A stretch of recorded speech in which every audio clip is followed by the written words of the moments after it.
શ્રી ગણેશાય નમઃ. મિત્રો, આપ જોઈ રહ્યા છો આપણી યુટ્યુબ ચેનલ આશીર્વાદમાં. આપ સૌનું સ્વાગત છે. વ્યક્તિએ કેટલા હોશિયાર અને સજાગ રહેવું જોઈએ. કોઈ પણનો વધુ પડતો વિશ્વાસ ન કરવો અને અંધવિશ્વાસ તો ન જ કરવો. એ જ સુરાજ્યની આ ગુરુ ચાવી છે. એ સત્ય જાણવા માટે આપણે એક વાર્તાના સ્વરૂપે સાંભળશું. જે વાર્તા સાંભળવાથી આપણને એ સમજાશે કે જો માણસ વધુ પડતો વિશ્વાસ કરવાથી કેવી મુશ્કેલીમાં ફસાઈ જાય અને પોતાના મોત સુધી પણ પહોંચી જાય છે. તો આજે આપણે આ વિડીયોમાં સાંભળીશું. વિશ્વાસ કરો પણ અંધશ્રદ્ધા તો નહીં જ. તેના વિશે આજે આપણે આ વિડીયોમાં સાંભળીશું. જો આપણે મારો વિડીયો પસંદ આવે તો લાઈક કરજો, શેર કરજો અને પહેલીવાર જો આ વિડીયો આ ચેનલમાં જોઈ રહ્યા હોય તો સબસ્ક્રાઈબ કરજો, જેથી મારા નવા વિડીયોની માહિતી તુરંત આપ સુધી પહોંચે. એક વહેલી સવારે ઋષિકુમારોને પોતાના આંગણામાં બેસાડ્યા અને કહ્યું કે હું તમને આજે એવી એક કથા કહું છું. તેની શરૂઆત કરું છું, તે તમે ધ્યાનથી સાંભળો. એ તમારા જીવનમાં તમને ઉપયોગી થાય તેમ તમે બોધ પણ ગ્રહણ કરો. જેમ જેમ વાર્તાઓ સાંભળતા જશો તેમ તેમ તમારું ઘડતર થતું જશે. આખરે મારે તમને કાચા હીરાઓમાંથી પ્રકાશ વેરતા હીરા બનાવીને તમારા પિતાજીને મારે સોંપવાના છે.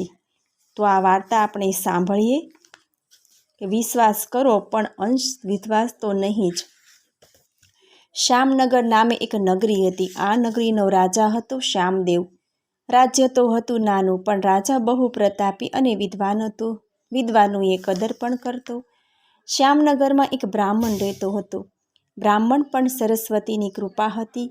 એ સરસ મજાની કવિતાઓ રચતી, પણ કવિ થયે શું થાય? એની નિર્ધનતા તો એવી ને એવી જ રહી હતી. એક દિવસ તેની પત્ની બોલી, તમે આવા મોટા કવિ થયા છો, પણ શું કામના? કવિતા સાંભળે કંઈ ભૂખ થોડી મટવાની નથી. હું તો કહું છું કે તમે આપણા રાજા પાસે જાઓ. એ વિદ્વાનોને આવકારે છે. જો તમારું એ નસીબ હોય ને રાજાજીને જો તમારી કવિતા ગમી જાય તો આપણી આ ગરીબીમાંથી આપણને છુટકારો મળે. બ્રાહ્મણને પોતાની પત્નીની વાત સાચી લાગી. નામ હતું બ્રાહ્મણનું માનશંકર. નામ પ્રમાણે એમનામાં ગુણો હતા, એટલે રાજાના દરબારમાં માન ન જળવાય તો એણે પ્રશ્ન કર્યો. પત્ની બોલી, હું રાજા પાસે આપની ભીખ માગવા ઓછી મોકલું છું. તે માન નહીં જળવાય. તમારે તો તમારી કવિતાની કુશળતા બતાવવાની છે, અને મને વિશ્વાસ છે કે આપની કવિતા સાંભળી રાજાજી આપનું માન વધારશે. માનશંકર માન્યો.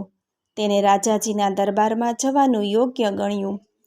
રાજાજીએ પણ તેના દરબારમાં ગયા એટલે બ્રાહ્મણ જાણી તેને આવકાર્યા. પછી તો રાજાજીએ જાણ્યું કે માનશંકર કવિ છે, એટલે રાજાએ કવિતા સંભળાવવાનો આગ્રહ કર્યો. માનશંકરે સરસ્વતી સ્તુતિ કરી, પોતાની કવિતાઓ વહેતી કરી. રાજાજી કવિતાઓથી ખુશ થયા. તેમણે ખજાનચીને 1000 સ્વર્ણ મુદ્રા માનશંકરને આપવાનો હુકમ કર્યો. જતાં જતાં માનશંકરને રાજાજીએ કહ્યું, ફરી કવિરાજ આવજો. આમ ધીમે ધીમે માનશંકર રાજાના રાજકવિ થઈ ગયા.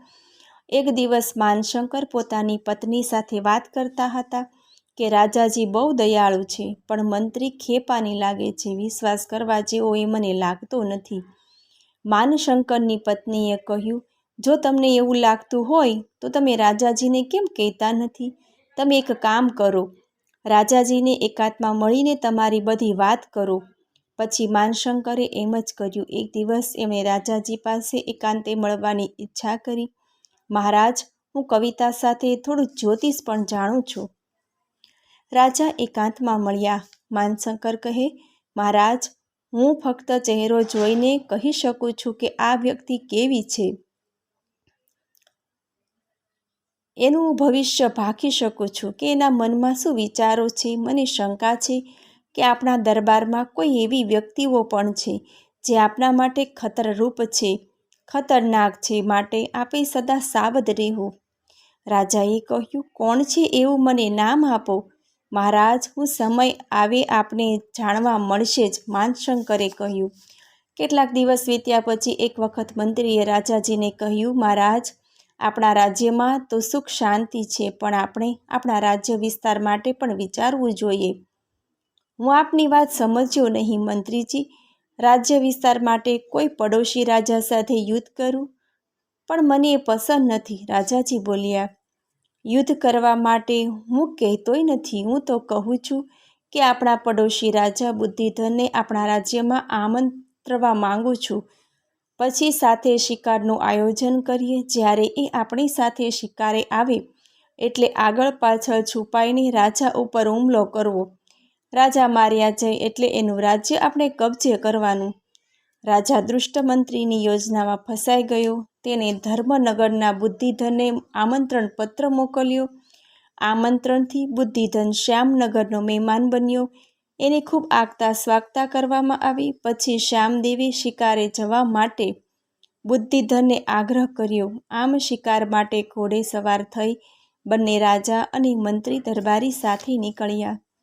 બંને રાજાના ઘોડો આગળ પાછળ રહેતા હતા. આમ થોડે જતાં બુદ્ધિધનનો ઘોડો આગળ નીકળી ગયો એટલે શ્યામદેવે મંત્રીની યોજના પ્રમાણે તીર ચલાવ્યું, પણ તીર બુદ્ધિધનને સંયોગવશ વાગ્યું નહીં. તીર જઈ ઘૂસ્યું કે એક વૃક્ષના થડમાં.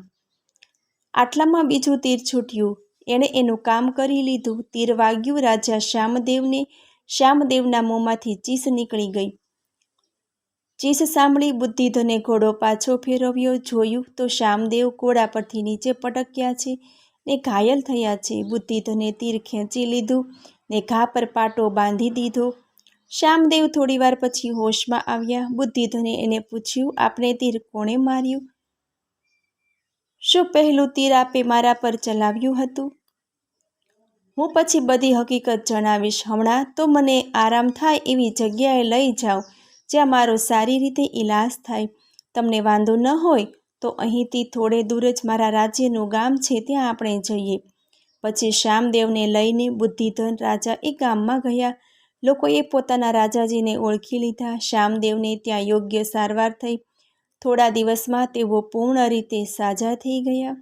પછી બુદ્ધિધને શ્યામદેવને પૂછ્યું, હવે કહો, શું વાત હતી? શું કહો રાજાજી, હું બહુ જ શરમ અનુભવું છું. મારા દુષ્ટ મંત્રીની વાતોમાં હું વિવેક બુદ્ધિ ચૂકી ગયો. મારા રાજકવિએ પણ મેના પહેલાં મને ચેતવ્યો હતો. તો પણ બુદ્ધિધન બધી વાત સમજી ગયો. બોલ્યો, આભાર માનો ઈશ્વરનો, એમણે આપણે બંને બચી ગયા. તમારો ખટપટીયો મંત્રી દૂત આપણને બંનેને મારી આપણા બંનેના રાજ્ય કબજે કરવા માગતો હતો. તેમને તો મરેલા જાહેર કરી તમારા રાજ્યમાં રાજા પણ થઈ બેઠો છે અને પ્રજાને કહ્યું છે કે તમે મરી ગયા છો. એ પછી બુદ્ધિધન રાજા પોતાના થોડાક સૈનિકો સાથે શ્યામદેવની મદદમાં શ્યામનગર પહોંચ્યો. ખરેખર મંત્રી ત્યાં રાજા થઈ બેઠો હતો. બંને રાજાએ મળી મંત્રીને કેદ કર્યો અને ફાંસીએ લટકાવી દીધો. શ્યામદેવે માનશંકર રાજકવિને બોલાવી કહ્યું, કવિજી, મેં આપની વાતનો વિચાર ન કર્યો ને એવું પરિણામ મેં ભોગવ્યું. આજથી આપ મારા મંત્રી છો. આપની સલાહ મુજબ જ હું હવે કામ કરીશ.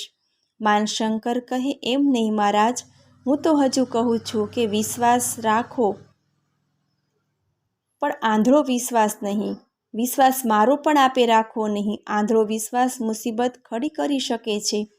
માનશંકરને હસતા જોઈ બુદ્ધિધન રાજા પણ માની ગયો રાજકવિને કે આ જ રાજકવિ.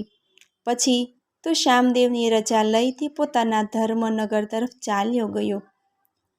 એટલે ઋષિ બોલ્યા, કુમાર, રાજાએ કેટલા હોશિયાર અને સજાગ રહેવું જોઈએ.